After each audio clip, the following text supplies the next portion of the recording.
As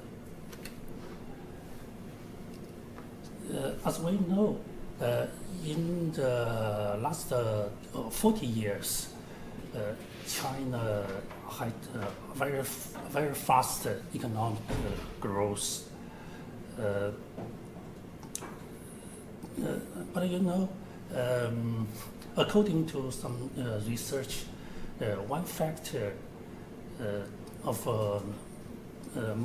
can explain most of the growth in China is that it correlates very well with the population changing.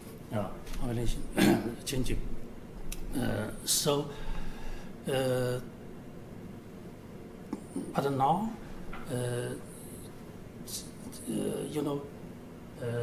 China's the population situation has changed. So people has to think about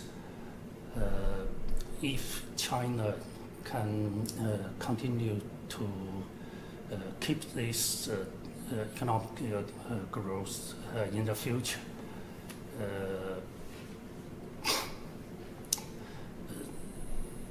So,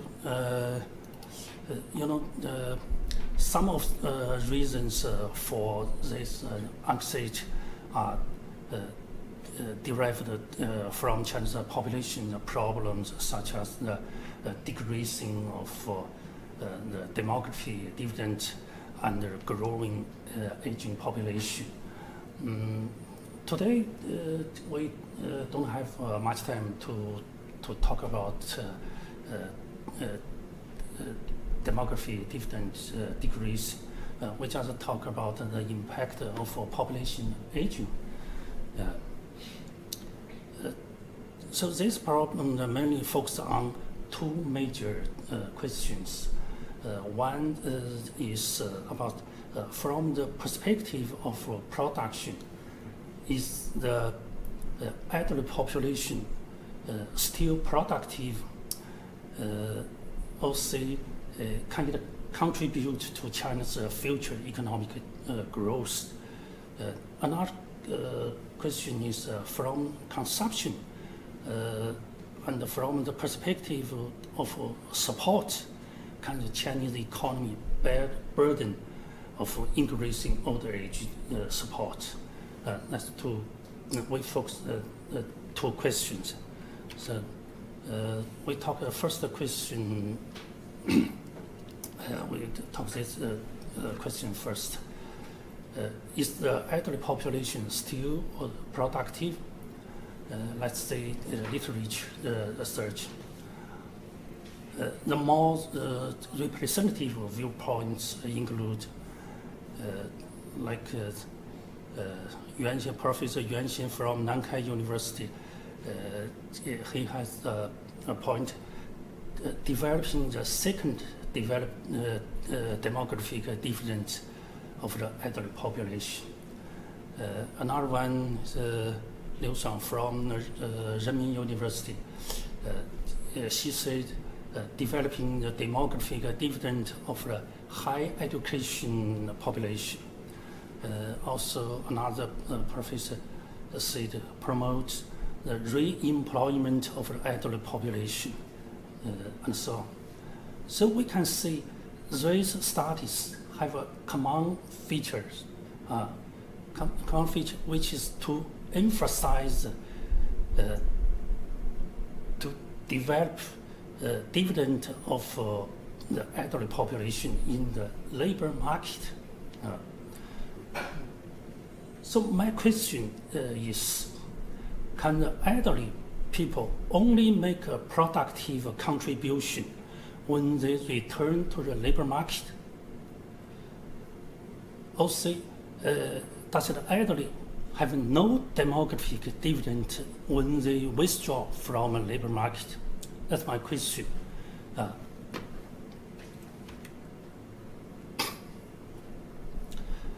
So I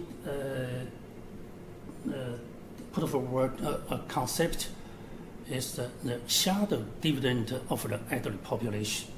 So the so-called elderly people's shadow dividend means that the elderly people help their children to take care of their children, their babies, and other housework, so that young people, especially young female workers, can stay in the workplace, maintain high market activity time and high labor participation rate. In turn, it contributes to economic growth. Then the kind of economic growth that is generated by the elderly replacement of young people's domestic work responsibility is a shadow dividend or a shadow demographic dividend for the elderly. Now,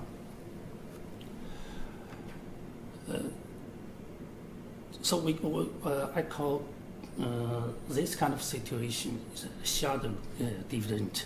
Now, that means they contribute to economic growth through caring their children's baby.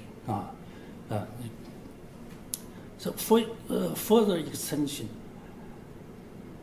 the market labor remuneration of young people is the shadow price of the domestic work of the elderly. So the economic contribution of young people who should have withdrawn from the market and who didn't withdraw because of the support of the elderly is equivalent to support the economic contribution to their elderly population. So it is in this sense that the elderly are still productive after leaving the labor market. So still, after they leave the labor market, they still have, they are still productive.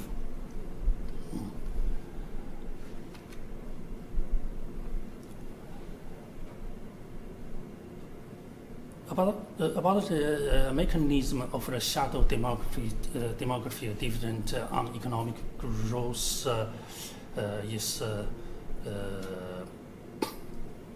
we can talk about the shadow dividend of the elderly population can play a role in economic growth from three aspects.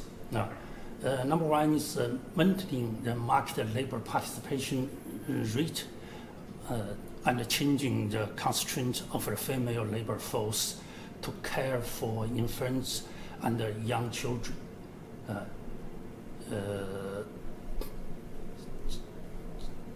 We know that their responsibility to take care of their children, their babies. So number two is maintain labor productivity, maximize the marginal utility of labor and increase the average output level of labor.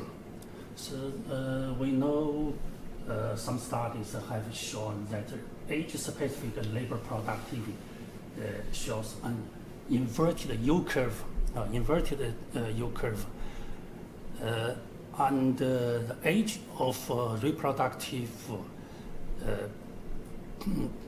is also age of working. That means the reproductive age population is also a population with higher labor productivity. Also, it can make changes in the level of savings and investment. But now we just talk about the first two aspects.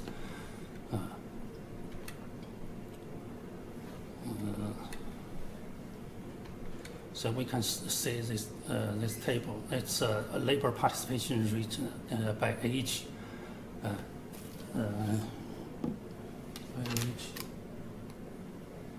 is year, is the participation rate. We can see 20 to 45, 49, very high participation rate.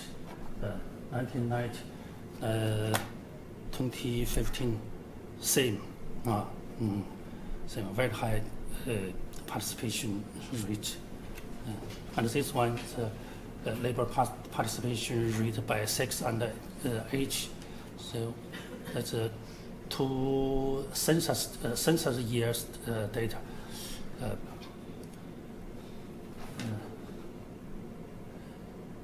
Male, female, male, female. So we can see from 25 to 44. 2000 year, 87.40. 83.73. Very high. Very high. It's a figure. Shows same thing. Same thing. We can see it. See from 2024 to 45, 49. See this. 1990, almost more than 90%. See, more than 80%, something like this. So,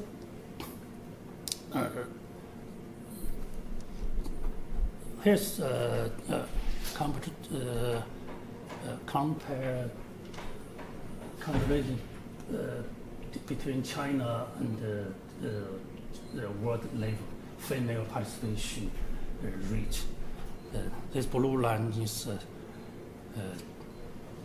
China's situation, so, much higher than world female labor participation rate. So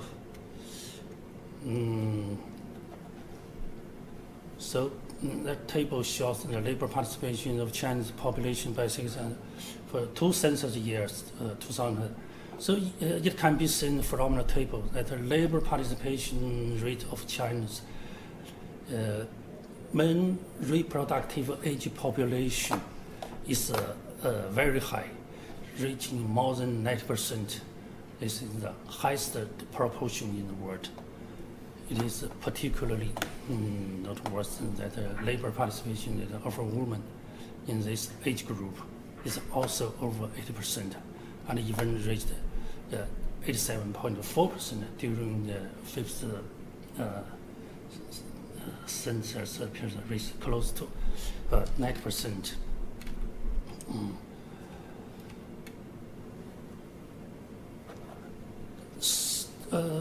So, as we know, it is today in China, it is far from perfect that the current condition of public service, such as infant care in China.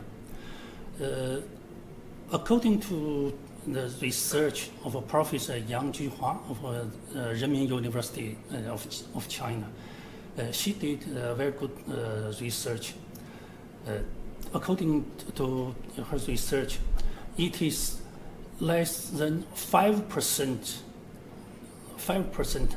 that the current nursery rate of infant under the age of 3 in China. That means at present in China, most of 95% family, 95% babies under the age of 3, no chance to get appropriate nursery. And also the price of labor in the nanny market has reached or exceeded the average level of wage in the urban labor market. And many young couples are unbearable. We can see this figure. That's the price of labor in the nanny market in China. So it's from 2018. See, this one is the Beijing price. 8,000. Chengdu, my home city, is a western part of China. We call relative less developed area. Price is 6,600. 600. That price 1 month. 1 month. So this price is pretty high. Pretty high for many couples. Higher than the average level of wages in the urban labor market, so that many young couples are unbearable. So we have to ask, under such conditions, how is China's super high female labor participation rate maintained?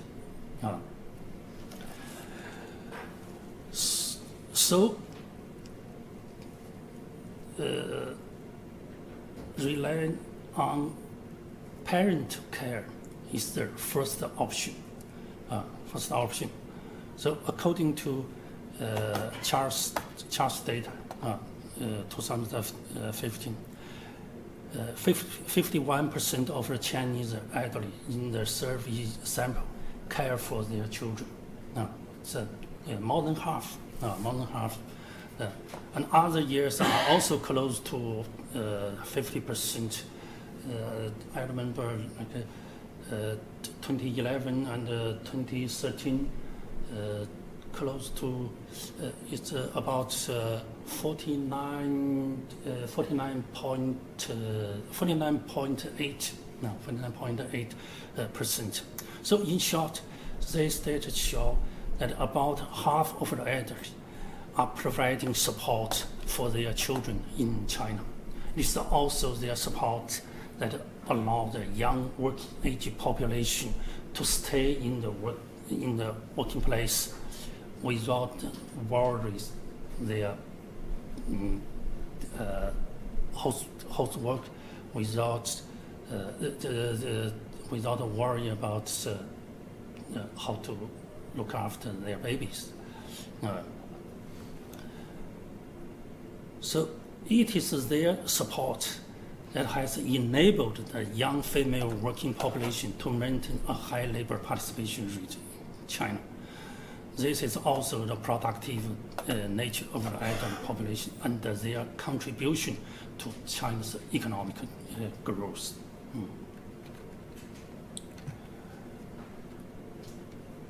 See, that's inverted the productivity by age. So we can see inverted U curve. 2000 here, 2010. Productivity, high productivity, just within this area, this area, so from 20 to 45, 49. So at this point, we can draw a conclusion on this issue. After the Chinese elderly excited the labor market. Let's remember our question, the first question. So after the Chinese elderly excited the labor market, they played a productive role through shadow dividends and contributed to China's economic growth. And this contribution is also an important way and condition to offset the negative effects of aging. in the future economic growth of China. So, so this conclusion is the answer of the first question. Second question is China's ability to bear the burden of old age support. We from three parts to talk about this. So the first one is, about the old age dependence ratio. Dependence ratio is very popular. Is the basic knowledge for demography, but the dependence ratio in the economic sense is different from in the demographic sense. It is a function of quality of a labor population, and thus a function of a labor productivity. So we say the labor population, say the dependence ratio, the elderly people is same. The labor population has heterogeneity, so they can be different, different quality, then different ability to support their family.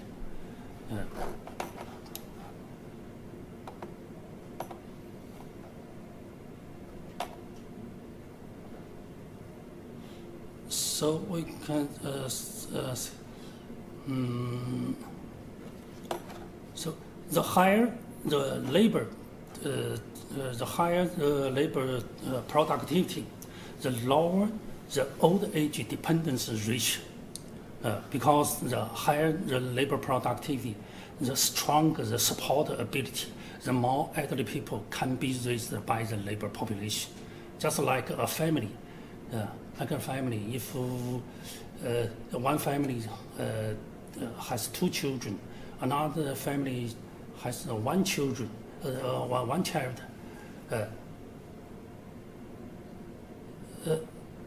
but one child family, they have they got good education, they have good human capital, then they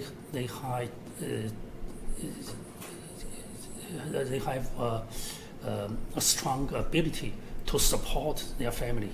So, for example, one child earn 10,000 income 1 month. Another family, two children, each child earn income 5,000 1 month. So it's the same, the same.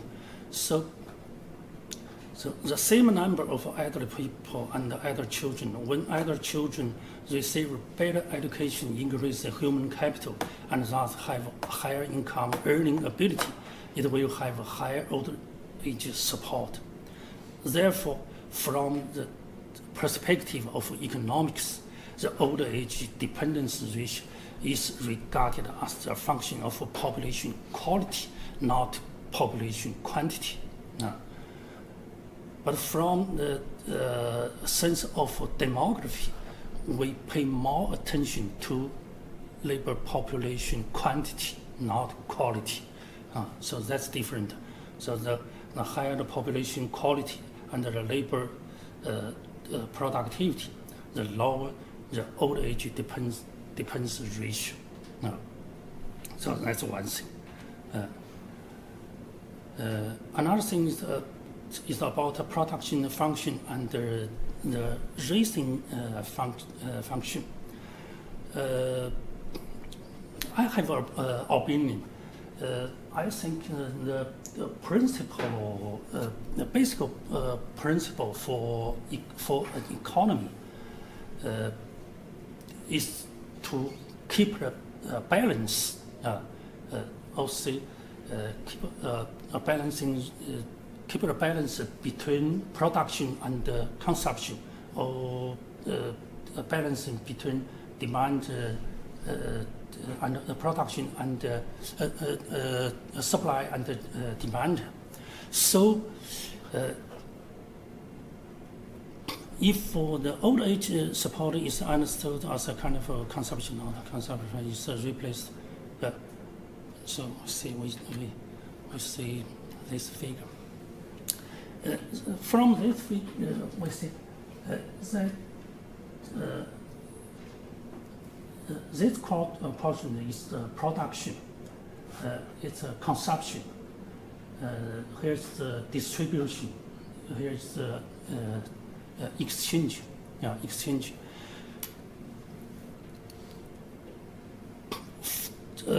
First quadrant from P and P1, the change in slope. The change in slope means technological advancement, means increasing of labor productivity. So, under this situation, reduce the labor contribution rate and increase, we see, reduce from L to L1, that reduce labor contribution rate, and CK, increased capital contribution rate. So the organic composition of capital has increased. The equal production, this equal production curve means creating the same value and only require less job. So same, the third quadrant, that's consumption part from because P from P to P1, it's increase the labor product. Then the change in slope, slope from M to M1, from this line to this line. That means that means the change in standard consumption. Standard consumption changed. So if total demand or total consumption of the society is balanced with the total supply or total production, the promotion of surviving. So promotion of surviving consumption decreased from S to S1. The proportion of developing consumption increased from here to here. And the consumption of the composition of the total social consumption changed. Equal consumption curve means that the same consumer utility requires less proportion of surviving consumption and personal consumption expenditure. So old age support can be seen as a type of consumption.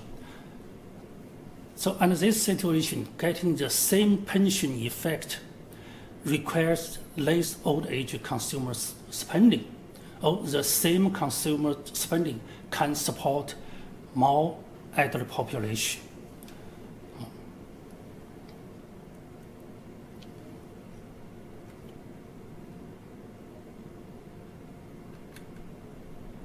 So this figure expresses the production function and the raising function.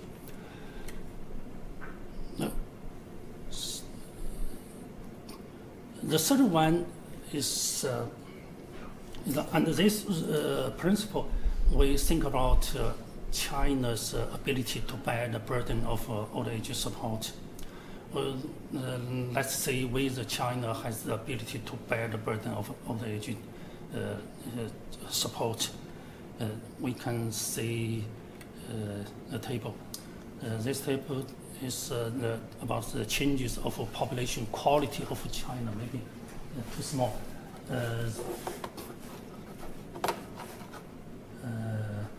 It's a year from 1990 to 2017.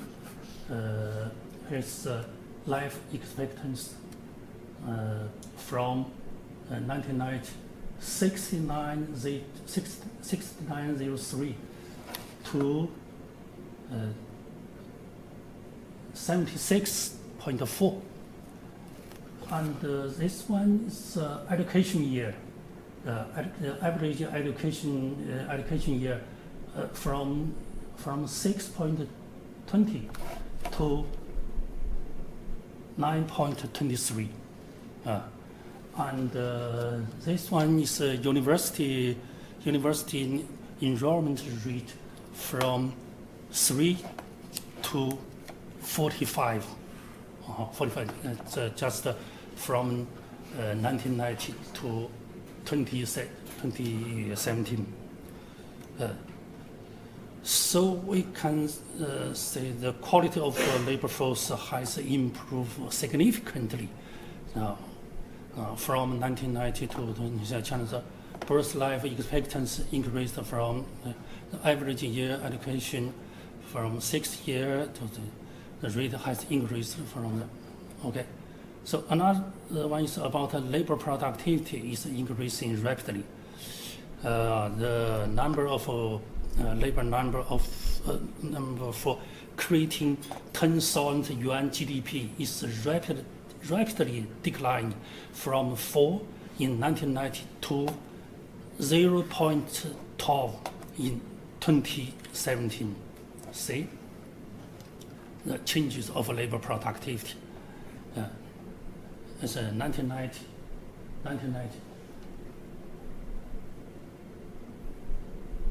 2,400. Its amount 2017, 82,000. And the changes of labor product, 10,000 GDP, one labor can produce 10,000 GDP. 10,000 need labor. 10,000 GDP need labor. 1990, 4 people. 2017, 0.12, so decrease sharply. Also, we see the changes of income of urban and rural residents. 1990, very small. This one is urban. This one is rural. Of course, there a big gap. But anyway, even for rural area, for rural residents, their income from 1990 to 2018, say 15,000 in the urban area,